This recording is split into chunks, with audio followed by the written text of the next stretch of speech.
নমস্কার দর্শকবৃন্দ, আমি ডক্টর তপন চৌধুরী। আমার ইয়োগহোমিও চ্যানেলে আপনাদের সবাইকে স্বাগত জানাই।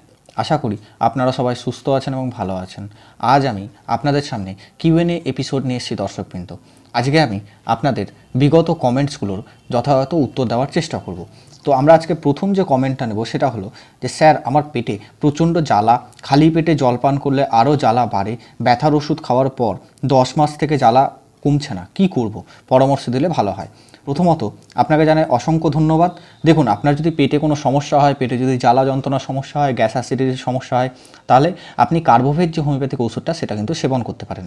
তবে এক্ষেত্রে যেহেতু আপনার জল পান করলে আরও বেশি জ্বালা বেড়ে যাচ্ছে, তাই আপনাকে অবশ্যই লিডাম পাল যে হোমিওপ্যাথিক মেডিসিনটা আছে তার 30 পোটেন্সিও কিন্তু আপনি সেবন করতে পারেন। এতে দেখবেন যে আপনার জ্বালা যন্ত্রণার যে সমস্যা সেটা কিন্তু আস্তে আস্তে সমাধান হবে। নেক্সট একজন কমেন্ট করেছেন যে, স্যার আমার মেয়ের এন্ডোমেট্রিওসিসের সমস্যা, 28 ইয়ার্স ওল্ড, পিরিয়ড হলে বিছানায় শয্যাশায়ী হয়ে যায়, একটু যদি কোনো উপায় বলেন তাহলে ভালো হয়। তো প্রথমেই বলে রাখি আপনাকে অসংখ্য ধন্যবাদ। দেখুন, এন্ডোমেট্রিওসিসের জন্য প্রথমত দুটো মেডিসিন কিন্তু খুব ভালো কাজ করে, সেটা হলো মেডোনিনাম এবং কার্সোনিসিন। কিন্তু মেডোনিনাম বা কার্সিনোসিন এই দুটো মেডিসিন দিলেই যে এন্ডোমেট্রিওসিস সেরে যাবে সেটা কিন্তু নয়, তার সাথে আদার্স অন্য কোনো মেডিসিনও কিন্তু লাগতে পারে। তাই আপনার উচিত যে কাছের কোনো অভিজ্ঞ চিকিৎসকের কাছে আগে পরামর্শ নেওয়া এবং তার পরামর্শ মতোই হোমিওপ্যাথি ওষুধ খাওয়া। নেক্সট একজন কমেন্ট করেছেন যে, স্যার হোয়াইট আমাশার মেডিসিন থাকলে বলুন। তো প্রথমে বলি আপনাকে অসংখ্য ধন্যবাদ। দেখুন, ডিসেন্ট্রির জন্য বা আমাশার জন্য আমাদের চ্যানেলে অলরেডি ভিডিও আপলোড করা আছে। আর যদি আপনি হোয়াইট আমাশার জন্য বা সাদা আমাশার জন্য যদি মেডিসিন জানতে চান, তাহলে বলবো যে কলচিকাম যে হোমিওপ্যাথিক মেডিসিনটা আছে তার লোয়ার পোটেন্সি অর্থাৎ 30 পোটেন্সি বা 200 পোটেন্সি আপনি কিন্তু সেবন করতে পারেন। এর সাথে আপনি কিন্তু চাপারো আম্বারগ্রোসো যে মাদার টিংচারটা আছে সেটাও কিন্তু সেবন করতে পারেন। এক্ষেত্রে আপনি কলোসিন 35 ফোঁটা করে দিনে 2 বার 1 চামচ জলের সাথে খেতে পারেন। আর চাপারো আম্বারগ্রোসো যে মাদার টিংচারটা আছে সেটা আপনি 10 থেকে 15 ফোঁটা দিনে 3 বার খাওয়ার 15 মিনিট আগে 1 কাপ জলের সাথেও মিশিয়েও কিন্তু আপনি খেতে পারেন। নেক্সট একজন কমেন্ট করেছেন যে, আমি ডিএমবিএস কোর্স করছি, কোর্সটা কি ভালো? তো প্রথমে বলে রাখি আপনাকে অসংখ্য ধন্যবাদ। দেখুন, ডিএমবিএস কোর্স নিয়ে আমার কিন্তু নিজস্ব কোনো এক্সপিরিয়েন্স নেই বা আমি এতটা বেশি জানি না। হ্যাঁ, যদি এই কোর্সটা কোনো হোমিওপ্যাথি রিলেটেড হয় বা হয়ে থাকে, আপনি প্র্যাকটিস করুন, অবশ্যই আপনি পেশেন্ট দেখুন, তাহলে আপনি নিজেই বুঝতে পারবেন। নেক্সট একজন কমেন্ট করেছেন, ওয়াইলাক্সের ভিডিওতে সাইড এফেক্টের কথা কিছু বললেন না। তো প্রথমে বলে রাখি আপনাকে অসংখ্য ধন্যবাদ। দেখুন, এই যে ওয়াইলাক্স হোমিওপ্যাথিক মেডিসিনটা, এটা কিন্তু পেটেন্ট মেডিসিন। পেটেন্ট মেডিসিন বলতে বোঝায় যে কয়েকটা হোমিওপ্যাথিক ওষুধ একসাথে মিক্স করে কোম্পানিরা যে ওষুধটা তৈরি করে মার্কেটে ছাড়ে সেটাকে আমরা সচরাচর পেটেন্ট মেডিসিন বলি। এই পেটেন্ট মেডিসিনটা তাদের ক্ষেত্রেই ভালো কাজ করে যারা কিনা প্রতিদিন বা প্রতিনিয়ত কোনো না কোনো ওষুধ না খেলে তার কিন্তু ঠিকঠাক করে স্টুল ক্লিয়ার হয় না বা পায়খানা ক্লিয়ার হয় না, তাদের জন্য এই ওষুধটা খুব ভালো কাজ করে। বিশেষ করে যারা ইসবগুল বা আদার্স যে কোনো মেডিসিন রোজ রোজ খেতে পছন্দ করেন, তাদের জন্য কিন্তু এই মেডিসিনটা খুব ভালো কাজ করে। আর যদি আপনার মনে হয় যে আমি এই সমস্যা বা কোষ্ঠকাঠিন্যের সমস্যাটা সারাবো, তাহলে অবশ্যই আপনাকে পোটেন্সি বা মাদার টিংচারের ট্রিটমেন্ট করতে হবে বা ওষুধ খেতে হবে। তাই এর কিন্তু কোনো সাইড এফেক্ট সচরাচর দেখা যায় না। আমি আমার ক্লিনিকে বেশিরভাগ পেশেন্টদেরকেই পেটেন্ট ওষুধ আমি কিন্তু ওয়াইলাক্সই তাদেরকে প্রেসক্রিপশন করি, এবং এই ওষুধটা প্রেগনেন্ট যারা মহিলারা আছেন তাদের জন্যও কিন্তু অনেকখানি সেফ। নেক্সট একজন কমেন্ট করেছেন যে, মাথার উপরে যন্ত্রণা করে, রাতের দিকে 7টা পর্যন্ত 8টা পর্যন্ত মাথার উপরটা গরম হয়ে যায়, মাথার উপর গরম হয়ে থাকে, বিভিন্ন ধরনের, মুখটা মিষ্টি হয়ে যায় রাতের দিকে, কখনো হচ্ছে দুপুরের দিকে, খাবার ভাত টাত খাওয়ার পর মুখটা মিষ্টি হয়ে যায়, আর লবণ খায়, মিষ্টি অতটা পছন্দ করি কিন্তু অতটা খেতে ইচ্ছে করে না, গ্যাসের ভয়তে খাই। তো প্রথমেই বলে রাখি আপনাকে অসংখ্য ধন্যবাদ। আপনি কি জানতে চান এই সম্বন্ধে? আপনি কি ওষুধ জানতে চাইছেন না কোনো ঘরোয়া পদ্ধতি জানতে চাইছেন? আপনাকে এটা জানাতে হবে। তো আপনাকে প্রথমত বলি যে আমার যতদূর মনে হচ্ছে আপনার সিমটমটা শুনে যে এটাতে হয়তো কার্বোভেজ বা চায়না বা লাইকোপোডিয়াম আসতে পারে। আপনাকে আমি এটুকুই বলবো যে কোনো অভিজ্ঞ চিকিৎসকের কাছে আগে পরামর্শ নিন, তার পরামর্শ মতো কিন্তু আপনি ওষুধ সেবন করুন। আদারওয়াইজ আপনার যে সিমটমগুলো আছে সেই সিমটমগুলো আপনি আমাকে হোয়াটসঅ্যাপে মেসেজ করে পাঠাতে পারেন, এতেও আমি পরামর্শ দিতে পারবো যে আপনার কী করা উচিত। আদারওয়াইজ যদি আপনি অনলাইনে ট্রিটমেন্ট নিতে চান, অবশ্যই আপনি কন্ট্যাক্ট করতে পারেন। নেক্সট একজন কমেন্ট করেছেন যে, স্যার আমার খানিক অ্যাস্থেমা, 30-200-এর পরে 1 ml 1 ফোঁটা করে 7 দিন অন্তর 2টো ডোজ খেয়েছি, সাথে সালফার 6 খেয়েছি 3টে ডোজ, এখন বেড়ে গেছে, এখন কি করব?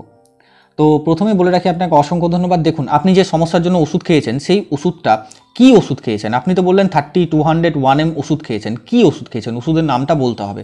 যদি দেখা যায় যে আপনার যে ওষুধটা আপনি খেয়েছেন সেই ওষুধের সাথে সালফারের যে রিলেশন, সেই রিলেশনটা যদি ভালো হয় তাহলে আপনাকে অন্য কোনো ওষুধ লাগতে পারে, বা যদি রিলেশন খারাপ হয় তাতেও কিন্তু অন্য কোনো ওষুধ লাগতে পারে। যদি আপনি ওষুধগুলো নিজে থেকে খেয়ে থাকেন তাহলে আমি এটুকুই সাজেস্ট করবো যে আপনি কাছের কোনো অভিজ্ঞ চিকিৎসকের কাছে পরামর্শ নিন, তার পরামর্শ মতো আপনি ওষুধ সেবন করুন। কারণ আপনার কন্ডিশন কি ওষুধ খেয়েছেন, কতদিন ধরে খেয়েছেন, টোটালটা না জানলে আপনাকে কিন্তু এই ব্যাপারে পরামর্শ দেওয়া সম্ভব নয়। আর যদি আপনি কারো পরামর্শ মতো খেয়ে থাকেন তাহলে আপনি তার সাথে কন্ট্যাক্ট করতে পারেন। নেক্সট একজন কমেন্ট করেছেন যে thalassemia treatment in homeopathy please discuss. তো প্রথমে বলে রাখি আপনাকে অসংখ্য ধন্যবাদ। আমরা চেষ্টা করব যে নেক্সটে কবে থ্যালাসেমিয়া ট্রিটমেন্ট নিয়ে একটা ভিডিও আনা যায়। চ্যানেলে থাকুন, অবশ্যই আপডেট পেয়ে যাবেন। নেক্সট একজন কমেন্ট করেছেন যে স্যার আমার 2017-তে ডিওডিনাল আলসার হয়েছিল, সেই থেকে আমার প্রচণ্ড চাপা গ্যাস, অ্যাসিডিটি, গলাবুক জ্বালা, পেটে জ্বালা, পায়খানা পরিষ্কার না হওয়া, পেটে পেন হওয়ার মতো সমস্যা লেগেই আছে আমার। সেই থেকে এখনও পর্যন্ত প্রায় অ্যালোপ্যাথি ওষুধ খেতে হয় আমাকে। আমি অ্যালোপ্যাথিক গ্যাসের ওষুধ বাদ দিতে পারছি না। আমি অনেক হোমিওপ্যাথি ডক্টর দেখিয়েছি কিন্তু কিছুতেই আমার প্রবলেম কার্যকর হচ্ছে না। কিভাবে আমি এসব সমস্যা থেকে মুক্তি পাবো? তো প্রথমে বলে রাখি আপনাকে অসংখ্য ধন্যবাদ। দেখুন, আপনি যদি ঠিকঠাক করে হোমিওপ্যাথি ট্রিটমেন্ট নিতে চান তাহলে অবশ্যই আপনার সমস্ত কিছু সিমটমস কোনো অভিজ্ঞ চিকিৎসকের কাছে গিয়ে পরামর্শ নিতে পারেন বা তাকে বলতে পারেন। তার পরামর্শ মতো কিন্তু আপনি ওষুধ সেবন করতে পারেন। তার সাথে কিছু নিয়মাবলী আপনাকে মেনে চলতে হবে। এবার আপনার সমস্যার যতদূর আমার মনে হচ্ছে যে এই সমস্যার জন্য কার্বোভেজ আসতে পারে, লাইকোপোডিয়াম আসতে পারে, নাক্সমিকা আসতে পারে, বা আদার্স অন্য কোনো মেডিসিনও কিন্তু আসতে পারে। যদি আপনি পরামর্শ জানতে চান তাহলে অবশ্যই আমি বলবো যে আপনার যা সমস্যা আছে টোটালটা প্রতিটা ভিডিও ডিসক্রিপশানে আমার হোয়াটসঅ্যাপ নম্বর আছে, সেখানে গিয়ে আপনি ডিসক্রিপশানে সেই সমস্যাগুলো পাঠাতে পারেন। তাহলে আমি আপনাকে খুব ভালো একটা পরামর্শ দিতে পারবো। আদারওয়াইজ যদি আপনি অনলাইনে ট্রিটমেন্ট নিতে চান অবশ্যই আপনি কন্ট্যাক্ট করতে পারেন।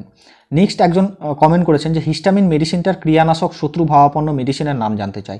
তো প্রথমে বলে রাখি আপনাকে অসংখ্য ধন্যবাদ। দেখুন, হিস্টামিন যে হোমিওপ্যাথিক মেডিসিনটা, এই মেডিসিনের কিন্তু কোনো ক্রিয়ানাশক বা শত্রুনাশক কোনো মেডিসিন নেই। এই ওষুধটা আপনি যে কোনো ওষুধের আগে বা পেছনে আপনি কিন্তু সেবন করতে পারেন। আপনার সমস্যা অনুযায়ী আপনি কিন্তু ডোজ নির্ধারণ করে আপনি সেই ওষুধটা সেবন করতে পারেন। নেক্সট একজন কমেন্ট করেছেন যে অতিরিক্ত হস্তমৈথুন করার কারণে অন্ডকোষের রগ ফুলে যায়, ব্যথা করে, আবার হস্তমৈথুন করলে ভালো হয়ে যায়, 3-4 দিন ভালো থাকে, তারপরে আবার রগ ফুলে যায়, ব্যথা করে। এইসব সমস্যার জন্য কী ওষুধ খাওয়া লাগবে জানাবেন প্লিজ। তো প্রথমে বলে রাখি আপনাকে অসংখ্য ধন্যবাদ। দেখুন, আপনার যে সমস্যা সেই সমস্যা অনুযায়ী কিন্তু স্ট্যাফিসিগ্রিয়া যে হোমিওপ্যাথিক মেডিসিনটা আছে এটা কিন্তু খুব ভালো কাজ করে। এক্ষেত্রে আপনি স্ট্যাফিসিগ্রিয়া 200 যে হোমিওপ্যাথিক মেডিসিনটা সেটা কিন্তু সেবন করতে পারেন। নেক্সট একজন কমেন্ট করেছেন যে স্যার একসাথে কয়টি হোমিওপ্যাথিক মেডিসিন কম্বিনেশন করে খাওয়া যায়? তো আপনাকে বলি অসংখ্য ধন্যবাদ। দেখুন, একসাথে যখন আপনি হোমিওপ্যাথি ওষুধ কম্বিনেশন করে খাবেন, যদি মাদার হয় তাহলে আপনি কম্বিনেশন করে খেতে পারবেন, আর যদি পোটেন্সি হয় তাহলে 6 পোটেন্সি বা 30 পোটেন্সি আপনি কিন্তু কম্বিনেশন করে খেতে পারেন। এবার আপনি যদি বলেন যে আমি কয়টি হোমিওপ্যাথিক মেডিসিন খেতে পারবো, তাহলে মাদারের ক্ষেত্রে 2, 3, 4, 5টা আপনি কিন্তু কম্বিনেশন করে খেতে পারেন। আর যদি 6 পোটেন্সি হয় তাহলে 2 বা 3 বা 4 এরকম করে কিন্তু আপনি কম্বিনেশন করে খেতে পারেন। নেক্সট একজন কমেন্ট করেছেন যে অর্শগন্ধার ভিডিওতে তাহলে কি সকল অর্শগন্ধা মাদার টিংচার কি একই রকম, সকল কোম্পানি কি এক? তো প্রথমে বলে রাখি আপনাকে অসংখ্য ধন্যবাদ। দেখুন, সকল কোম্পানি কখনোই এক নয়। প্রত্যেকটা কোম্পানির অর্শগন্ধা মাদার কিন্তু আলাদা, কিন্তু কাজ প্রায় একই রকম করে। কারণ কোম্পানিগুলো অশ্বগন্ধা গাছ থেকে কিন্তু অশ্বগন্ধা মাদার তৈরি করে। যে কোম্পানি যত ভালো করে মাদারটা তৈরি করবে বা প্রোডাক্ট তৈরি করবে তার প্রোডাক্টটা কিন্তু তত তাড়াতাড়ি কাজ হবে। এটা নয় যে আপনি রিকোয়েকের নেবেন তা সেটা ভালো কাজ করবে, খুব তাড়াতাড়ি হবে, SBL এর নিলে কাজ করবে না বা সোয়েব ইন্ডিয়ার নিলে কাজ করবে না, এরকম কিন্তু কিছু নয়। আপনি রিকোয়েকের নিলেও যা কাজ হবে আপনার SBL এর নিলেও সেই রকমই কাজ হবে। তবে কীরকম হবে যে রিকোয়েকটা যখন আপনি সেবন করবেন তখন সেই কাজটা খুব তাড়াতাড়ি দেখা যায়। আর যদি আপনি SBL বা সোয়েব ইন্ডিয়া গ্রহণ করেন বা সেবন করেন তাহলে কিন্তু সেক্ষেত্রে মাদার টিংচারের ডোজ বা টাইমিংটা একটু লাগে, কিন্তু ওষুধ একই রকমই কাজ করে। নেক্সট একজন কমেন্ট করেছেন যে পায়ের রগে টান লাগে, করণীয় কি? তো প্রথমে বলে রাখি আপনাকে অসংখ্য ধন্যবাদ। আপনি যে ভিডিওটা নিচে কমেন্ট করেছেন আপনি সেই ভিডিওটা ফলো করতে পারতেন, সেই ভিডিওটাতে বলা আছে। এছাড়াও আপনি যে পায়ের রগে টান বলছেন সেটা কোন দিকের পায়ে, বোথ সাইডের পা না লেফট সাইড না রাইট সাইড, আপনাকে সেটা মেনশন করতে হবে। হাঁটুর উপরে না হাঁটুর নিচে, দাঁড়ালে টান লাগছে না হাঁটলে টান লাগছে না ঘুমোলে টান লাগছে না দৌড়ালে টান লাগছে, পুরোটা কিন্তু বলতে হবে, তবেই কিন্তু আপনাকে পরামর্শ দেওয়া সম্ভব। নেক্সট একজন কমেন্ট করেছেন যে স্যার লিঙ্গ মোটা তাজা করার ওষুধ কি দয়া করে জানাবেন? তো প্রথমে বলে রাখি আপনাকে অসংখ্য ধন্যবাদ। দেখুন, লিঙ্গ মোটা বা তাজা করার এমন কোনো ওষুধ কিন্তু হোমিওপ্যাথিতে নেই। যদি আপনার লিঙ্গে কোনো প্রবলেম হয়ে থাকে বা আপনি কোনো রোগে ভুগছেন, তার জন্য আপনার লিঙ্গে যদি কোনো প্রবলেম হলো, হাইট ছোট হয়ে গেল, শুকিয়ে গেল, সেটাকে ঠিকঠাক করা যায়। কিন্তু আপনার যে প্রাকৃতিকগতভাবে বা ভৌগোলিক অবস্থান অনুসারে যে আকারটা আপনার আছে সেটাই কিন্তু থাকবে, সেটা থেকে কিন্তু আর বাড়ানো যায় না বা যাবে না। নেক্সট একজন কমেন্ট করেছেন যে আমি ইউটিউবে দুজন ভারতীয় ডাক্তারকে দেখলাম, তারা বলছে damiana mother, agnus cactus mother, syphilinum 1M 2টো ডোজ নিতে। অন্যজন বলছে লিঙ্গ সমস্যার জন্য সিফিলিনাম 1M 2টি ডোজ নিয়ে লুফর লুটিয়া 200 নিতে। এক্ষেত্রে উভয় ডাক্তারের সারমর্ম ছিল উক্ত ঔষধ নেওয়ার পূর্বে সিফিলিনাম 1M নিলে সকল বাধা বিপত্তি দূর হয়ে যাবে, যার ফলে ওষুধগুলো ভালো কাজ করবে। স্যার আপনার কাছে প্রশ্ন, সকলেই কি সিফিলিনাম 1M নিতে পারবে, কি জানাবেন? আমি উক্ত ডাক্তারদের কাছে কমেন্ট করেছিলাম, উত্তর পাইনি। স্যার যেহেতু আপনার কাছ থেকে প্রতিটি কমেন্টে উত্তর পেয়েছি তাই আমি কমেন্ট করলাম বাংলাদেশ থেকে। তো প্রথমে বলে রাখি আপনাকে অসংখ্য ধন্যবাদ। দেখুন সিফিলিনামে যদি আমি মেল প্রবলেম জানতে চাই তাহলে কিন্তু মেল প্রবলেমে বেশিরভাগ যেটা দেখতে পাওয়া যায়, সিফিলিটিক যদি কোনো আলসার থাকে পেনিসের উপরে, বা হয়তো কোনো অর্কাইটিসের সমস্যা আছে, বা ধরুন স্পার্মার গডে যদি কারো ব্যথা থাকে, বা হয়তো তার কোনো ঘা হয়ে গেছে, তাহলে কিন্তু সিফিলিনাম হোমিওপ্যাথিক মেডিসিনটা এইসব ক্ষেত্রে খুব ভালো কাজ করে। আর যদি আপনি মাইন্ডের দিক থেকে দেখতে চান তাহলে কিন্তু পেশেন্টের হোপলেসনেস থাকবে, প্যারালাইজড একটা ফিলিংস থাকবে, আদার্স অনেক কিছু কিন্তু সিমটম মাইন্ড কিন্তু কভার করে। কিন্তু আপনি যে কথাটা বলেছেন যে সমস্যার জন্য তারা হয়তো সিফিলিনাম 1M দিচ্ছেন, সেটা কিন্তু আমি সিফিলিনাম হোমিওপ্যাথিক ওষুধ পড়ে কোথাও কিন্তু দেখতে পাইনি। সো আমার মত বলে যে আপনি যে ওষুধটা দেবেন তার আগে যদি আপনি সিফিলিনাম 1M সেই পেশেন্টটাকে দিয়ে দেন, সিফিলিনামের মতো যদি কোনো হিস্ট্রি থাকে বা সিফিলিটিক যদি কোনো মায়াজম থাকে, তাহলে আপনি সেই জায়গাটায় সিফিলিনাম যে হোমিওপ্যাথিক মেডিসিনটা আছে সেটা দিন, কোনো সমস্যা নেই। যদি তার সিফিলিটিক মায়াজম না কভার করে তাহলে কিন্তু আপনি যদি সিফিলিনাম 1M তাকে দিয়ে ফেলেন তাহলে কিন্তু তার হয়তো হিতে বিপরীত হতে পারে। আমার মতে সেই সব পেশেন্টকে বা যে কোনো পেশেন্টকে প্রথমে আমি সিফিলিনাম 1M দিয়ে আমি স্টার্ট করবো, এটা কিন্তু আমি করি না। যে মেডিসিনটা তার আসে সেই মেডিসিনটা আমি দিই।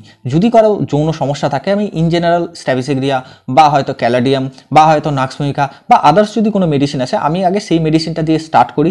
পরে যদি আমার মেডোডিনাম আসে আমি মেডোডিনাম দিই, সিফিলিনাম আসে সিফিলিনাম দিই, বা আদার্স কোনো মেডিসিন আসে আমি কিন্তু দিই। আমার মত বলে যে এইরকম করে ট্রিটমেন্ট না করাই ভালো, কারণ পেশেন্টের ক্ষতি হলেও হতে পারে। নেক্সট একজন কমেন্ট করেছেন যে অ্যাডেল 200 মেডিসিনটা সব রকম অ্যালার্জির জন্য কি কিছু হোমিওপ্যাথিক মেডিসিন কম্বিনেশন করে তৈরি করা হয়েছে? তাই আমি বলতে চাই এই মেডিসিনটায় যে সমস্ত হোমিওপ্যাথিক মেডিসিন কম্বিনেশন করা হয়েছে সেগুলো আলাদা আলাদা সমপরিমাণ মিশিয়ে ব্যবহার করলে কি কোনো সমস্যা হবে কিনা দয়া করে জানাবেন। তো প্রথমে বলে রাখি অ্যাডেল 20 যে হোমিওপ্যাথিক মেডিসিনটা এটা কিন্তু অ্যালার্জির জন্য খুব ভালো ঔষধ, আপনি সেবন করতে পারেন। আর আপনি যে কথাটা বলেছেন যে অ্যাডেল 20তে যে মেডিসিনের কম্বিনেশনগুলো দেওয়া হয়েছে সেই মেডিসিনগুলো আপনি যদি মার্কেটে পান বা সেই পোটেন্সিগুলো পান তাহলে আপনি কম্বিনেশন করে সেই অনুপাতে বানিয়ে আপনি কিন্তু সেবন করতে পারেন। কিন্তু ইন জেনারেলি সেই পোটেন্সিগুলো মার্কেটে পাওয়া যায় না, কারণ কোম্পানিগুলো ওষুধগুলো তৈরি করার আগে তারা কিন্তু স্পেশালিভাবে সেই পোটেন্সিগুলোকে তৈরি করে সেই ওষুধগুলো বানায়। তাই আমি আপনাকে এইটুকুই সাজেস্ট করবো যে আপনি যতই আপনি হোমিওপ্যাথি কম্বিনেশন করে বানান বা যাই করুন, আপনি কিন্তু সেই রকমভাবে পোটেন্সি ধরে ধরে বা সেরকমভাবে পরিমাণ নিয়ে নিয়ে আপনি সেই ওষুধটা তৈরি করতে পারবেন না।